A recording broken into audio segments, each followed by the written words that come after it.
Have your permission, I would like to take you away from today's fast changing tech world for few minutes and travel back to 20th century when the world was charged with innovation. Electricity, telephones, automobiles, everything seemed possible. But one dream still stood out of reach. It was powered human flight.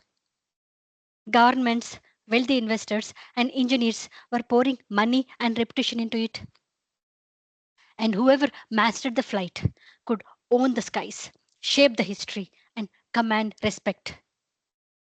Meanwhile, in a tiny bicycle shop in Dayton, Ohio, two brothers were quietly working with no degrees, no money, or no formal training.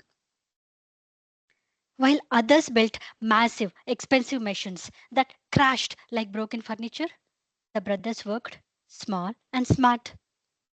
They observed birds. They sketched. They built homemade wind tunnel from scrap wood and a fan. They tested wings, not once or twice, but hundreds of times until they got it right. The brothers didn't chase spectacle, but they were obsessed with small, careful tests, learning from each crash. Their entire process of testing was remarkably close to modern engineering methods. A systematic, data driven approach, decades ahead of its time. Especially impressive for two brothers with no formal education and almost no money. Without realizing, they were pioneering the mindset that still drives modern day engineering.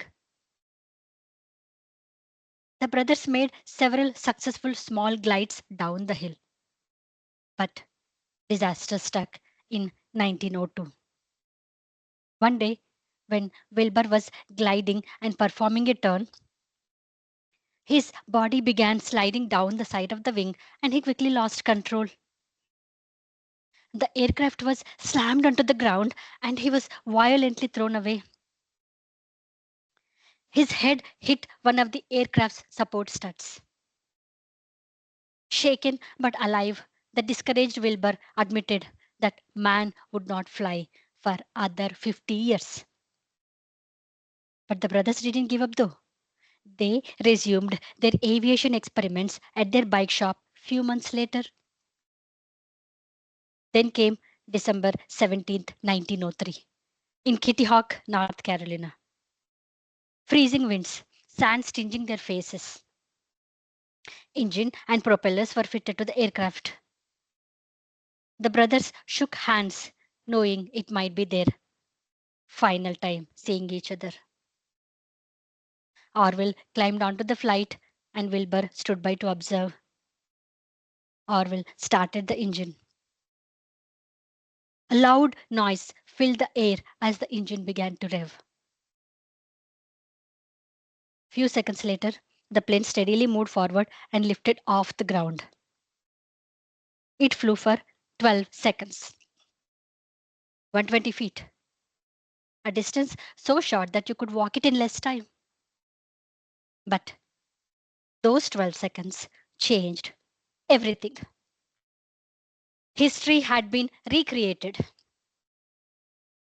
The world's first fully controlled powered flight had been achieved. Air travel, space travel, connected planet. It all began with those 12 seconds. And from those two brothers who refused to stop trying, risking their own lives. Wright brothers succeeded not with money or power, but because they asked the right question. Not how do you make a bigger machine, but rather how do you control an object once it's already in the air? Because control was the hardest part of flying. They tested relentlessly. They focused on what truly mattered. And history proved one more time that innovation comes from persistence, clarity, asking the right questions, learning from every failure, and being willing to see the problem differently. Thank you.